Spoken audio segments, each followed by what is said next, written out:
Welcome back to Animal Crossing New Horizons. I'm dear darling. Shall we see what's going on our lovely island of Fawnhallow today? Late night episode. It seems to be a recurring case, because almost certainly today and tomorrow will be too. But yeah, what should we talk about? Oh, apparently there was a new TCG Pocket deck revealed. Okay, I haven't looked at that yet. I'm just browsing. I was going to say browsing my Reddit as if that's like a usual phrase. Just browsing Reddit, seeing what's going on. I'm not sure what to talk about today. Good evening, everyone. We're now in Fawnhallow. It's 11:59 PM on Thursday, May 22nd, 2025. Is it finally time to talk about Rabbit and Steel? Maybe not now. I feel like I need more energy in it. This is very clearly a low-key episode. I need more energy to talk about Rabbit and Steel. I talk about it because I defeated Luna Mode solo. Which is the last, I think, rather feasible achievement I've got left to do. Kind of. It's not really, because technically I need to beat all the bosses solo, and I've only defeated 3 of the worlds, technically. And honestly, the run I had was very much like a cheese run. It wasn't meant to be that, it just ended up being that, essentially. But anyway, if you want me nitty-gritty details, I ended up playing Ancient. Because I feel like Ancient's pretty good in solo mode because you don't have to think. It's not you don't have to think as much, but you don't think as much of exactly how your attacks are going to land.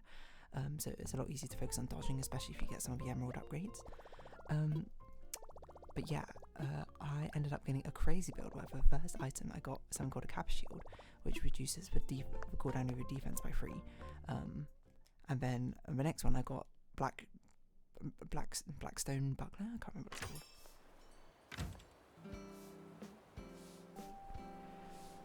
Sorry, a little bit of a pause. As I was saying, I got the really broken Rabbit and Steel run. I got cap shield and I got black something buckler, whatever it's called, which reduces the cooldown of your defensive by 2 more seconds and gives you counter. Excuse me. And then, so already my 10-second defensive got down to 5 seconds, which is already pretty good to be honest. Although I was worried, being like, this is a bit of a low damage build. But then a miracle happened. I got, I think it's either Sapphire or Opal. I think it's Opal because I think Opal is all about casting more often. No, is it Sapphire? Maybe it's Sapphire. No, Opal is all about hitting more frequently. Well, no, having a lot of small hits, or Sapphire's cooldown reduction, probably. And that brings down your defensive cooldown from 10 seconds to 6 seconds. So I basically had a 6-second defensive cooldown, reduced by 3, reduced by 2, and the invulnerability itself lasts 1 second. So effectively I was immortal.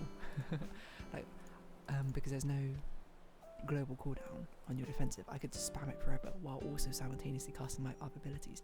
So then I proceeded to get a hitless run, essentially, on Luna, on the hardest difficulty in the game by just cheesing. I had ridiculous DPS. I essentially had to do nothing. I had almost infinite damage because that character, every time you press defensive, you get a charge of your another ability again. So it was absolute insanity. I beat Luna mid solo and I was like, wow, that's ridiculous. So I got 2 more bosses to beat solo Luna. The crazy thing is, like, I wasn't even doing, like, when I was playing before, like, I had not beaten any of the other bosses. I got very close twice. I got very close on beating the King's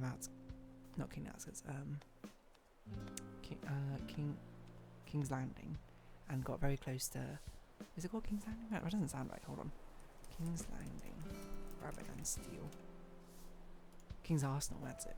What's King's Landing? King's Landing. King's Landing. Fictional city in Westeros. That's what I mean. I don't know anything about Westeros. So I got very close to defeating the final boss in King's Arsenal, and I got pretty close in defeating the final boss in Churchmouth Streets. Yeah, I would say I must be pretty close to the Scholar's Nest one. Although I'm not ever sure if I made it to the final boss of Scholar's Nest one. I keep dying on the mini boss, but that's mainly because I don't get it very often. as it comes up. Churchmouse Street seems to come out all the time, as well as Emerald Lakeside. Emerald Lakeside, I'm just like, I'm hopeless on. Like, I take so much damage on the first fight, and I'm like, what is going on? But it's getting better. We're getting there. We're getting there. But yeah, it was a very, very cheesy build, is what I'd say. So I basically cheesed my way to my victory. And, I mean, I'm not going to say it felt like the most earned victory in the world. Sorry, another little pause. But, yeah, so I ended up basically cheesing my way with infinite survivability, infinite damage. It was one of the highest DPS runs I've ever had, probably due to the fact that I could just go absolutely crazy, risky with all the defensive stuff. It was insane, and the only thing mild remissness, that's not how you use that word, I'd be mildly remiss about is the fact that I didn't bring. You can bring different accessories in the game, and one of the accessories is a floof ball, which basically, if you ever get hit, it breaks the floof ball. So there's an achievement for making your way all the way to the end without ever getting hit. And I did not bring it because that would have. I can't remember because I don't remember if I got hit early on in one of like the early beginner stages, but by the time I made it through the first stage, I never got hit again. Which would have been absolutely insane to see. To basically be like, oh yeah, I'm just invincible, I guess. But yeah, I mean, in the end of the day, it was a cheese build, so it's not, as I said, it was not the most earned victory. And part of me, is like, I want the floof ball just for the admiration of it. But part of me is also like, I kind of want to actually earn it. Otherwise, it's not something. It's not a proof of my achievements, it's a proof of my luck. Which I don't need a proof of my luck. A proof of luck can, just win lottery or something. That's much more not reasonable, but would be a lot more fruitful, I think, for me. But yeah, cheese belts are very interesting in a game because, I mean, cheese or cheesy sort of builds, I'm certainly no stranger to. I feel like. I always feel like I like these sort of weird, gimmicky style builds. In games, it's like some of my favourite decks in card games. I often say Hearthstone, my favourite deck was Mill Rogue. Was it good? Could I play it? No, I didn't even have most of the cards for it. But I really, really thoroughly enjoyed it. I also really like Gadgetzir Rogue, I can't remember what it's called. But one where you basically just draw infinite times, just over and over and over again. I really like it because I think it's a fun build. Because it's cheesy and gimmicky. But, I suppose there's an argument to be made as is cheese really like an expression of your own skill when you utilise it to defeat someone else? Because it'll work, but it sort of doesn't really work for the right reason. And I mean, there are many scenarios in life where, it doesn't matter if you have a wrong or right reason. Like if you're in a life or death scenario, or if you're in something very extreme where winning is the only thing which matters. Of course, it doesn't really matter if you win through cheese or not. If it's a valid strategy, then you should be able to come up against it. But, but I'm trying to think of like the softest example I can think of, which I'm sure has happened to a lot of people, is you play a fighting game with a friend. It doesn't matter if one of you are very good or not, or if you're, in most cases, probably both of you are pretty bad. But then you find that one character with that one move, which you can just spam over and over and over again. And because both of you are so bad, no one knows how to defeat this move. So then the best way to win is to basically play that character and just cheese your way through. It doesn't feel great, and it's very funny for a little bit, but then most of the time you just go, okay, yeah, that's not very fun, let's go do something else, or let's play some different characters, or just house rule, we're not allowed to use that. Because that happened. I'm trying to think, when me and my friend, we played a lot of Pokken Tournament in Japan. I feel like that move changed a lot, because at first it was like Suicune's move, and then it was someone else's, but then the one which finally became the one which is like, this is an unbeatable move for how bad we are at the game, was Empoleon.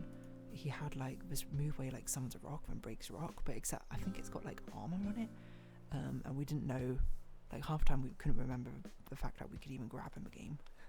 So it just became an unbeatable move where it's like, this is impenetrable. This is just, it's unfeasible. We'll try and defeat it, but we absolutely can't, because there's no way we can get through this. And that is, in my opinion, very amusing. Certainly frustrating at the moment, but in retrospect it's very funny. Because when it's discovered, I can't remember if it was me who discovered it or my friend who discovered it. We were just like, this is crazy, we can't do anything.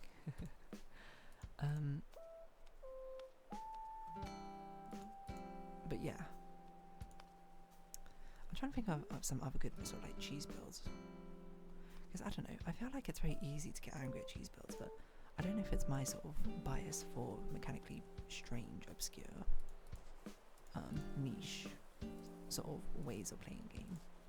Maybe not ways of playing game, but style of game makes me sort of not appreciate it more, but like hate it less, I suppose. I mean, in the end, it's all still part of a game. If it's literally allowed in the game, it is a valid strategy, whether it's one which feels virtuous or not.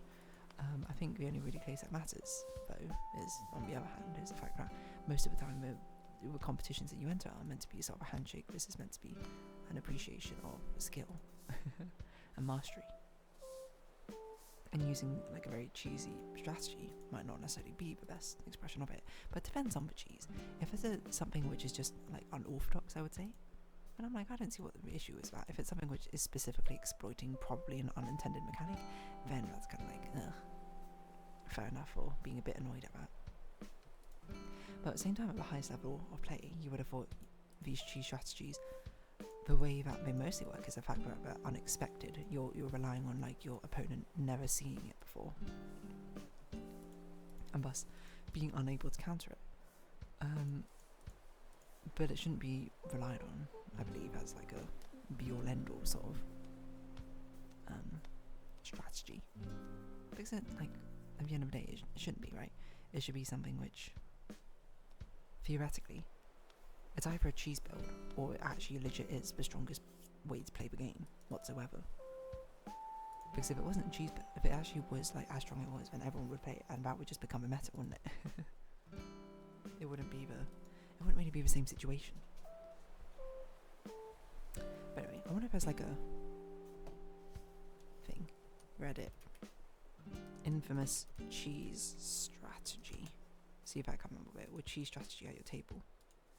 D&D. I mean, the D&D one, there's two which always comes to mind. There's one that's called the Peasant Railgun, which I would absolutely not allow in my campaign, but it's basically you line up 1,000 commoners all in a row who ready their action to basically, as soon as a spear is placed in their hand, they'll immediately pass it to the next peasant, or commoner I should say, and then you have them all standing there constantly doing that action, and then you give one a spear, and then immediately, by the rules as written, quote, they grab a spear and it passes down the line of 1,000 at whatever speed, and just one-shots whatever enemy.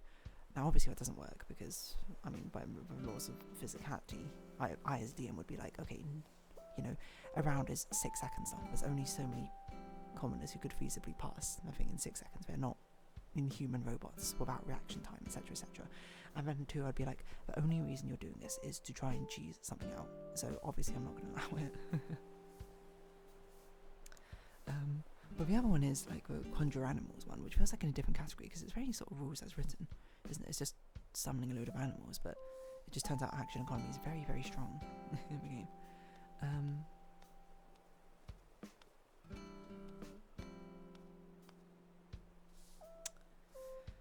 But yeah.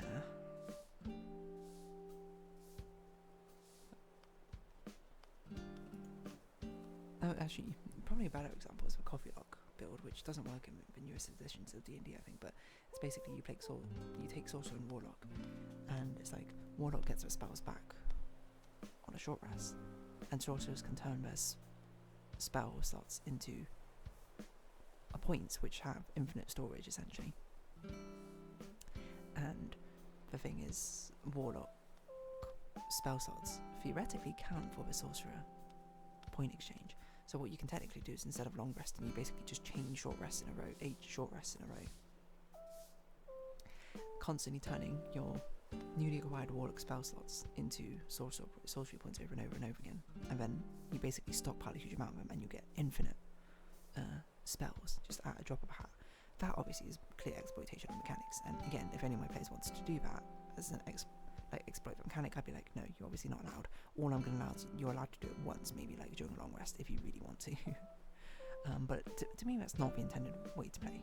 And I'm like, there's so many ways that I can make you stronger in this game, or you can make yourself stronger in this game, than having to do this technicality of the rules.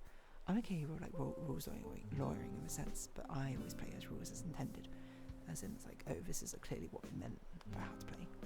But I don't know, your mileage may vary. So that cheese build, I certainly see all of those cheese builds can be rather frustrating as a DM. It's not always what you have in mind, I think.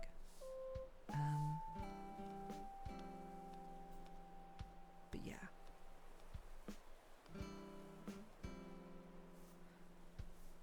I'm just trying to think of some other ones, but it's hard to see. Hard to say, to be honest. Anyway, on that note, I think I'll just round this episode up here. I know it's a bit shorter than usual, but hey, it's like past midnight. So, if you have been watching, thank you very much. It's been Animal Crossing New Horizons. I've been Dear Darling. Likes, comments, subscription, shares, greatly appreciated. Social Discord down below. Hope to see each other again. But for now, it's farewell. So until next time, bye bye for now.